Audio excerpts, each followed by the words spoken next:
तो students English का paper in total 80 marks का है। सेक्शन ए 24 मार्क्स का है। सेक्शन ए में bit number 1, answer any two of the following questions in about 100 words each. Bit number 1, you'll have A, B and C. Out of these, any two you have to do, then you will get 8 marks. Each one carries 4 marks. तो यहाँ पर 100 words है, यानी कि at least आप 1 page लिखना और 3 lines extra, that much should be the length. तो जब आप आंसर्स लिखो देन मेक श्योर कि सबसे पहले आप लेसन्स नेम लिखो, then author's name, then 2 lines about the author, then the summary means whatever question is being asked उसको own words में लिखना, फिर मैसेज 1 लाइन का मैसेज काफ़ी होगा। अगर आप इस तरह फॉर्मेट फॉलो करोगे देन डेफिनेटली 4 मार्क्स मिलने का चांस है। सम स्टूडेंट्स आस्क्ड मी कि मैम क्या एक लेसन से 2 क्वेश्चंस पूछे जाते हैं? तो नहीं स्टूडेंट्स, पर lesson only 1 question will be asked. So that's why out of 4 summaries, you can learn any 3. 1 you can leave in choice. तो bit number 1 में prose lesson से questions पूछे जाते हैं। How to avoid foolish opinions, the awakening of women, solution to plastic pollution and guilty. ये चारों में से any 3 आप पढ़ लो, definitely you can get 8 marks. Bit number 2, इसमें question answers poems से आते हैं। जो 4 poems है, Fear, Awake, On the Grasshopper and Cricket and Goodbye Party for Miss Pushpa TS.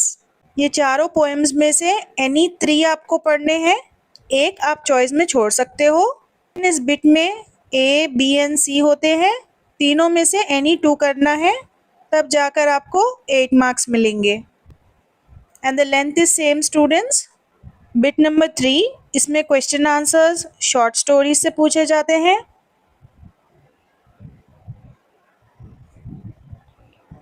Again you have choice A, B and C, तीनों में से any 2 करना है आपको। Each one carries 4 marks, so total of 8 marks. आपके जो 4 short stories है, the women on platform number 8, a gift for Christmas, the doctors word and an interview, ये चारों में से एनी 3 करो आप बस, and you can gate 8 marks. And just follow the same pattern which I told you about lesson, author's name, summary, message. वही same pattern आप bit number 1, 2 and 3 में follow करोगे। Now let us come to section B, जो कि 8 marks का होता है। Bit number 4, read the following passage carefully and answer any 4 questions given after it in a word or a sentence each. यहाँ पर specifically mentioned है, word में या फिर सेंटेंस में। आपको इसमें एक पैसेज मिलेगा and you have to read it carefully. आपको क्वेश्चन आंसर्स को आंसर करना है। आपको टोटल 6 क्वेश्चंस मिलेंगे इस बिट में। Out of 6 questions you have to do any 4। Each one carries 1 mark, total 4 marks. You must write bit number 4 in your answer script. Then write 1, 2, 3, write your answers. So this way you have to write in your answer script. And make sure students कि जितना आपसे पूछा जाए उतना ही आप answer करो। कुछ students क्या करते हैं, पैसेज में से बस कुछ ही लाइंस को उठाकर यहाँ पर आंसर में लिख देते हैं and they want the examiner to search for the answer. ऐसा बिल्कुल नहीं होता students, that is completely wrong. अगर आपसे नाम पूछा जाए what is the person's name, तो आप उस पर्सन का नाम ढूंढोगे पैसेज में एंड एग्जैक्टली वो नाम यहाँ पर आंसर में लिखोगे। The name of the person is this, that's it. So बस एक वर्ड या फिर एक सेंटेंस। तो इस बिट में क्वेश्चन आंसर्स आपको पूछे जाते हैं शॉर्ट स्टोरीज से। शॉर्ट स्टोरीज अभी जो मैंने डिस्कस किए हैं, the women on platform number 8, doctors word, an interview, a gift for Christmas. बस ये 4 ही शॉर्ट स्टोरीज में से बिट नंबर 4 आएगा। आप ये चारों लेसन्स के पैसेजेस देख लो, इजीली 4 आउट ऑफ 4 मार्क्स मिल जाएंगे। बिट नंबर 5, इस बिट में आपको एक पैसेज दिया जाएगा अगेन, लेकिन ये अनसीन पैसेज होगा। आपकी टेक्स्ट बुक में टोटल 16 पैसेजेस हैं अनसीन। आप 16 के 16 प्रैक्टिस करके जाओ, इजीली 4 मार्क्स आपको मिल जाएंगे। इसमें भी सेम 6 क्वेश्चंस पूछे जाते हैं जिसमें से 4 ही आपको करना है। Got it? बिट नंबर 6, इस बिट में आपको एक एडवर्टाइजमेंट दिया जाएगा। इस एडवर्टाइजमेंट की रीडिंग अच्छे से करनी है आपको। आफ्टर रीडिंग द एडवर्टाइजमेंट यहाँ पर 1 to 6 क्वेश्चंस दिए जाते हैं। आपको एनी 4 करना है out of 6। Each one carries 1 mark, total of 4 marks. जब आप आंसर स्क्रिप्ट में लिखोगे तब आप लिखोगे बिट नंबर 6, 1, 2, 3, कुछ इस तरह आप अपने आंसर्स को लिखोगे एग्जाम में। Got it? बिट नंबर 7 भी 4 मार्क्स का है। Each question carries 1 mark. इस बिट में आपको एक बार ग्राफ दी जाएगी। अब आपको अच्छे से स्टडी करना है बार ग्राफ को and then answer any 4 questions out of 6 questions. Again same way में आपको बिट नंबर 7 लिखना है, number 1, number 2, this way you have to answer in your answer script. Most important advertisement की भी video मैंने upload की है, go check it out students. सारे इम्पॉर्टेंट वीडियोस की लिंक आपको डिस्क्रिप्शन बॉक्स में मिल जाएगी। अब आते हैं सेक्शन सी पर। Section C carries 48 marks. Bit number 8, rewrite the following passages sentences using 8 of the punctuation marks wherever necessary। आपको 8 पंचुएशन मार्क्स फाइंड आउट करने हैं। Each one carries half mark, total of 4 marks. तो इसमें total 2 questions आते हैं।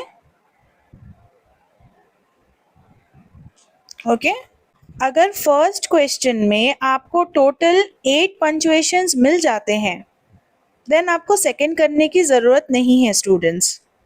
लेकिन अगर आपको फर्स्ट वाले में ऑल 8 पंचुएशंस नहीं मिलते हैं, in such a case you have to do both of them. Okay दोनों करने होंगे आपको। At least 8 punctuations you have to find. आपको सेंटेंस को रीराइट करना है स्टूडेंट्स। सो इस बिट में अगेन रीराइट करोगे आप लिखोगे bit number 8, first one, right the complete sentence. लेकिन ये जो सेंटेंस आप लिखोगे ये विदाउट एरर्स होगा। सपोज आपने फर्स्ट लेटर कैपिटल लिखा है टी, सो आप क्या करोगे, लेटर टी को अंडरलाइन करोगे सेंटेंस में, क्योंकि आपने यहाँ पर चेंज किया है, राइट। सपोज लास्ट में आपने फुल स्टॉप लगाया है तो फुल स्टॉप को भी अंडरलाइन करोगे आप। तो जब आप सेंटेंस को रीराइट करोगे उसमें आपको ऐसे अंडरलाइन करके बताना है क्या क्या चेंजेस आपने किए हैं। Easily you can get 4 marks. Now I'm going to upload the video of 29 most important punctuations with explanation. So just hit the bell icon students ताकि आपको notification मिल जाए। आते हैं bit number 9 पर। Match any 4 of the following words in column A with their meanings or definitions in column B. So आपको at least 4 meanings find out करने हैं, तब जाकर आपको 4 marks मिलेंगे। Each one carries 1 mark. अब इस बिट में स्टूडेंट्स एरर क्या करते हैं, यहाँ पर कॉलम ए होता है, यहाँ पर कॉलम बी है, यहाँ पर वर्ड्स है, यहाँ पर वर्ड्स के मीनिंग्स लिखे हैं। तो स्टूडेंट्स क्या करते हैं, ये सारा क्वेश्चन पेपर पर कॉपी कर लेते हैं and then they will match meanings like this, which is completely wrong. तो आंसर स्क्रिप्ट में लिखना कैसे है, bit number 9, Roman number 1, Roman number 2, then write A, C like that.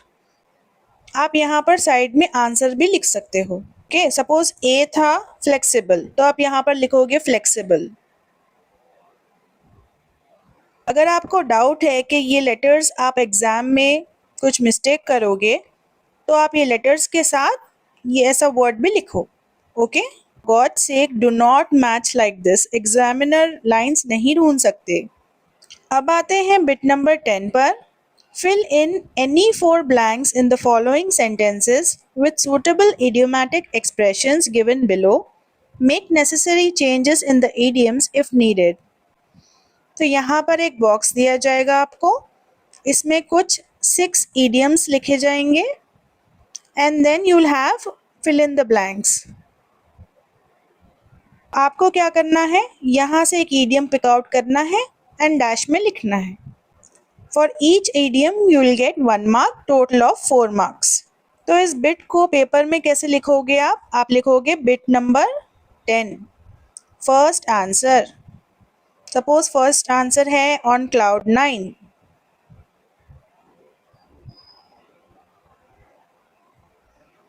Second answer piece of cake.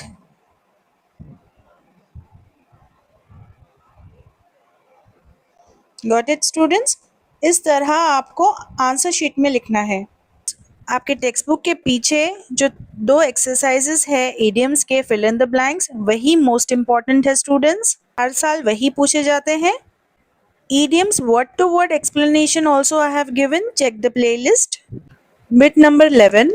Make any 4 meaningful sentences from the verb pattern given below. So यहाँ पर आपको एक verb pattern दिया जाएगा in a form of a table. For example, subject, transitive verb, object. So this is your verb pattern. अब आपको क्या करना है, ऐसे ही और 4 sentences बनाने हैं. So I'm going to change this I. Instead of I can write she. Wrote की जगह पर कोई और past का verb लगा दो. Object यानी कि नॉन लिविंग थिंग, कुछ भी ऑब्जेक्ट लगा सकते हो यहाँ पर आप, जैसे कि pen, book, table, chair, anything. अब बच्चे कहाँ कंफ्यूज होते हैं ट्रांसिटिव वर्ब में. ऐसा वर्ब होता है जिसके बाद ऑब्जेक्ट लगाने की जरूरत हो. फॉर एग्जाम्पल अगर मैं कहूँ आई रोट, तो डजंट मेक सेंस. आप पूछोगे ना कि क्या लिखा है, so I have to use an object. So verb pattern में आपको कुछ पढ़ने की ज़रूरत नहीं होती, बस आपको हेडिंग्स का मीनिंग पता होना चाहिए. अब स्टूडेंट्स इस बिट में एक ब्लंडर करते हैं that after writing this pattern, after making this table and writing this, they only make 3 sentences. They think that इस एग्जाम्पल सेंटेंस के भी उन्हें मार्क्स मिलेंगे, बट ऐसा कुछ नहीं है स्टूडेंट्स. ये एग्जाम्पल सेंटेंस है, इसके मार्क्स नहीं दिए जाएंगे. आपको टोटल 3 नहीं 4 sentences बनाने हैं. जस्ट रिमेंबर दैट, तब जाकर आपको 4 मार्क्स मिलेंगे. Bit number 12. Fill in any 8 blanks of the given bank form based on the information furnished below. तो यहाँ पर आपको कुछ इंफॉर्मेशन दी जाएगी in about 2 to 3 lines and एक बैंक फॉर्म दिया जाएगा नीचे. अब आपको ये फॉर्म एग्जाम में ड्रॉ नहीं करना है, लेकिन इस फॉर्म में branch name, dash, date, dash, तो ऐसे टोटल आपको 10 डैशेस मिलेंगे इस फॉर्म में. अब ये जो ब्रांच का नाम है वो उसकी इंफॉर्मेशन आपको इन लाइंस में मिलेंगी. यहाँ पर 1 to 10 जो क्वेश्चंस है वो सारे की इंफॉर्मेशन आपको ऊपर से मिल गई. अब आप किस तरह पेपर में प्रेजेंट करोगे. आप लिखोगे bit number 12, first one branch, because आपके फॉर्म में नंबर 1 है ब्रांच, इसलिए मैंने नंबर 1 आंसर स्क्रिप्ट में लिखा. एंड देन ब्रांच का नाम, जो फॉर्म के ऊपर इंफॉर्मेशन होती है वहाँ पर लिखा होगा ब्रांच का नेम.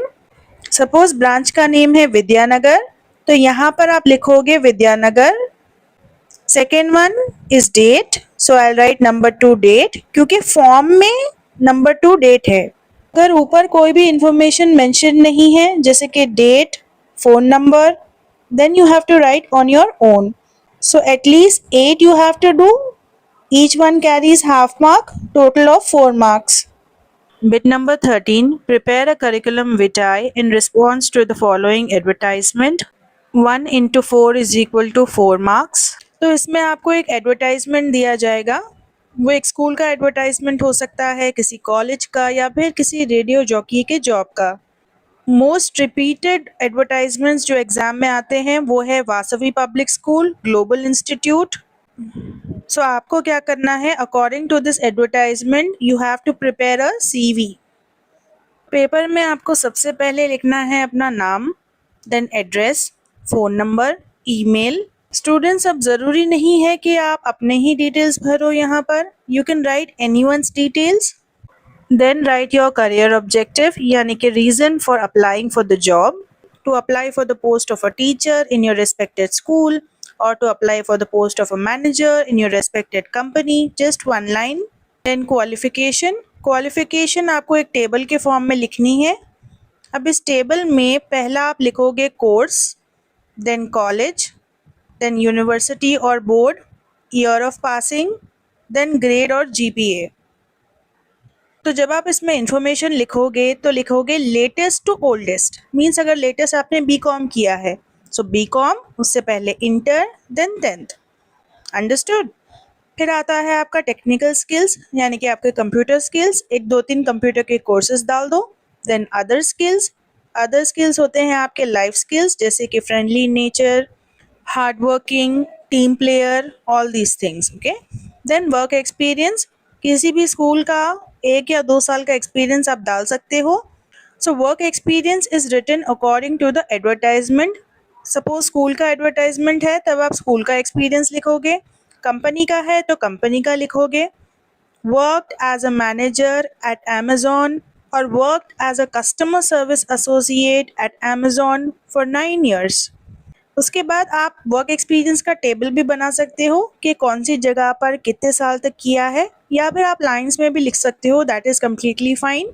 लेकिन सीवी में क्वालिफिकेशन का तो टेबल ही बनेगा. Next you will right your hobbies. अब हॉबीज़ में आप कुछ भी डाल सकते हो, आपको जो भी पसंद है.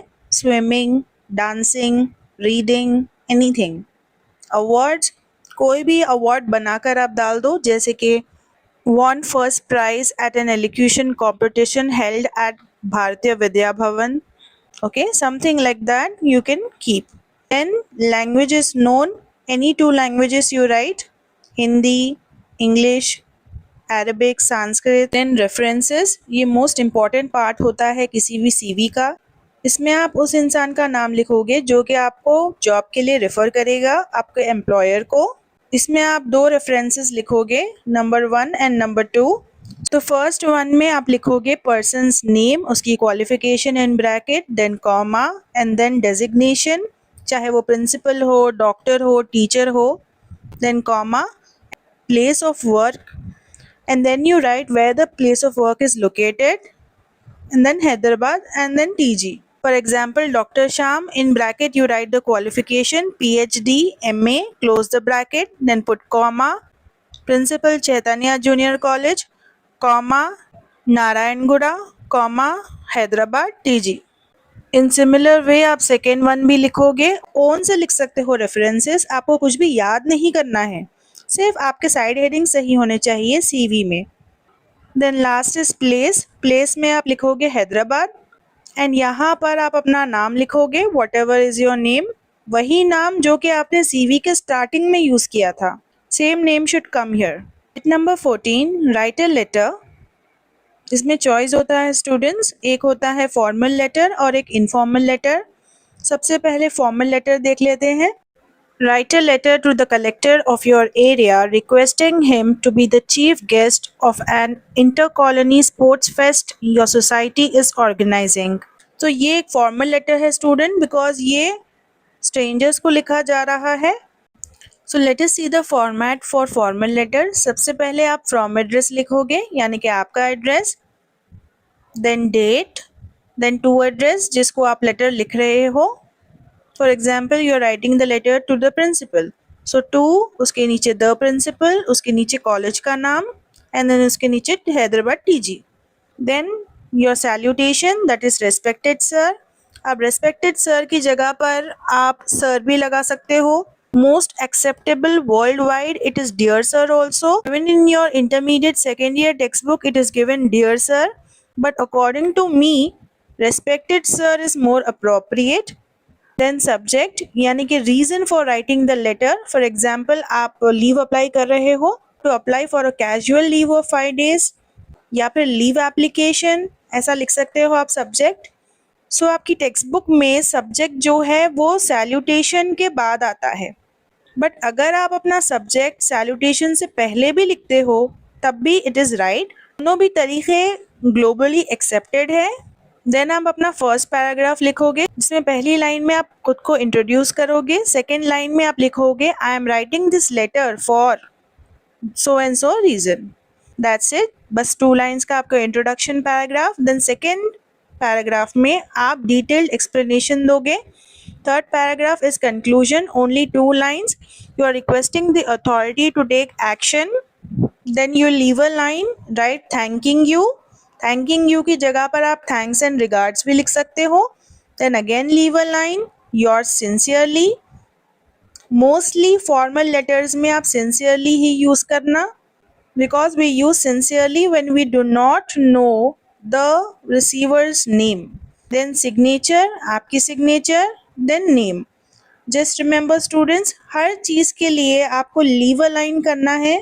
After from address, date, to address, salutation के बाद, subject के बाद, first paragraph, second paragraph, third paragraph, thanking you, yours sincerely, signature, name. ये सारी चीज़ों में आपको लीव अ लाइन करना है। फॉर्मल लेटर लिख सकते हो या फिर informal letter. Write a letter to your friend telling him और her about the new college you join recently. ये एक इनफॉर्मल लेटर है।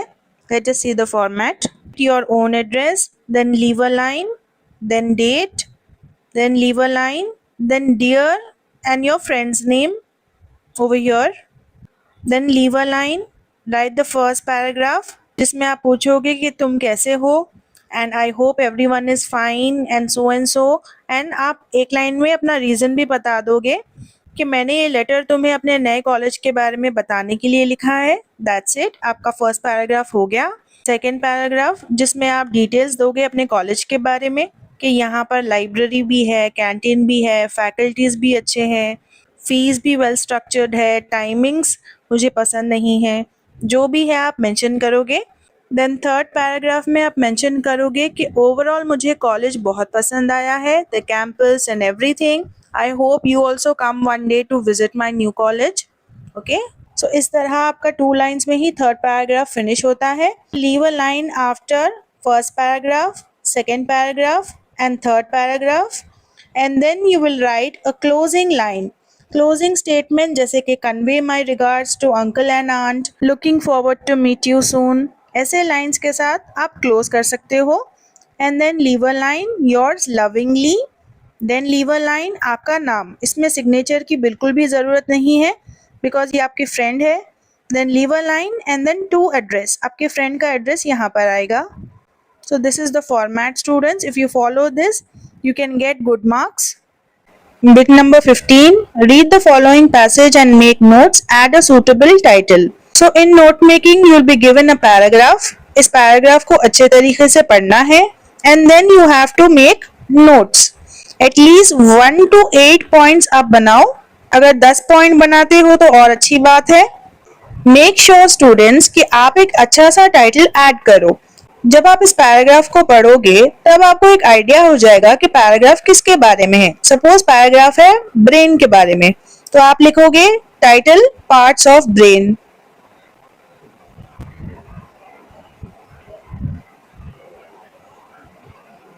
इसके आपको हाफ मार्क मिलेंगे and then you write your points. बिल्कुल छोटे पॉइंट्स जब आप बनाते हो so that is note making students. Points आपको इसी पैराग्राफ में से ही बनाना है। Next bit is bit number 16, mark the stress for any 8 of the following words. So आपको 8 वर्ड स्ट्रेस को मार्क करना है out of 10, each one carries half mark, total of 4 marks. तो यहाँ पर आपको 1 to 10 वर्ड्स दिए जाएंगे। You just have to mark the stress for each word. Word stress पढ़ने के लिए मैंने एक इम्पॉर्टेंट वीडियो अपलोड की है, जस्ट फॉलो दैट। आपका जो वर्ड स्ट्रेस होता है वो आपकी टेक्स्ट बुक एक्सरसाइजेस में से ही आते हैं, उसके रूल्स होते हैं। आप रूल्स अच्छे तरीके से प्रैक्टिस करोगे तभी आपको 4 out of 4 मार्क्स मिल सकते हैं। Last bit is bit number 17, write a dialogue. इसमें भी आपको चॉइस होती है students, formal dialogue and informal dialogue. First dialogue is between a bookseller and a customer. This is just an example. Who wants to purchase a book? So dialogue writing की मैंने एक video upload की है जिसकी link description box में है students. Dialogue writing में जो इंपॉर्टेंट बातों का आपको ख्याल रखना है, फर्स्ट वो है लैंग्वेज, देन है punctuation. Stop using slang word students, do not use slang language like या, यो। बहुत सारे स्टूडेंट्स क्या करते हैं, यू लिखने की जगह पर बस यू लिख देते हैं because they are used to chat language. So avoid such mistake students. Main ध्यान आपको फॉर्मल कन्वर्सेशन में ही रखना होता है। मोस्ट इम्पॉर्टेंट डायलॉग राइटिंग की लिंक मैं डिस्क्रिप्शन बॉक्स में अटैच कर दूंगी। टोटल कुछ 8 डायलॉग राइटिंग्स मोस्ट इम्पॉर्टेंट है, वही आप पढ़ लो, प्रैक्टिस कर लो। एंड मेरी वीडियो में आपको सबसे ईजी वे मिलेगा डायलॉग राइटिंग को लिखने का, तो just follow that and then you can get 4 out of 4। तो आप प्रीवियस डायलॉग कर सकते हो जो कि एक फॉर्मल डायलॉग है, या फिर आप ये डायलॉग लिख सकते हो जो कि इनफॉर्मल है। Imagine you got the first rank in intermediate first year, your close friend came to congratulate you, how do you share your experience with him, write a dialogue between you and your friend. So ये एक informal dialogue है between you and your friend. इसमें आप सबसे पहले अपने friend का नाम लिखोगे, देन फ्रेंड का डायलॉग, देन आपका नाम, देन आपका डायलॉग। ऐसे ही डायलॉग राइटिंग में एटलीस्ट आपको 10 लाइन्स का डायलॉग लिखना होता है to get 4 out of 4। Students एक मिस्टेक करते हैं कि वो नाम नहीं यूज़ करते बल्कि यू, मी ऐसे प्रोनाउंस का इस्तेमाल करते हैं, which is wrong. Try to use the person's name over here, your name, your friends name, any name you can write on your own. Because ये डायलॉग इनफॉर्मल है, आप यहाँ पर फ्रेंडली लैंग्वेज यूज़ कर सकते हो। Just be careful with a formal dialogue जिसके अंदर आपको स्टैंडर्ड लैंग्वेज ही यूज़ करनी है। Formal, standard language, professional. Students, if I was able to help you, then don't forget to hype this video. And if you want easy notes, then contact me on my Telegram ID and do check out the playlist that I gave in the comment section and hit the bell icon to get notified for my next upcoming video.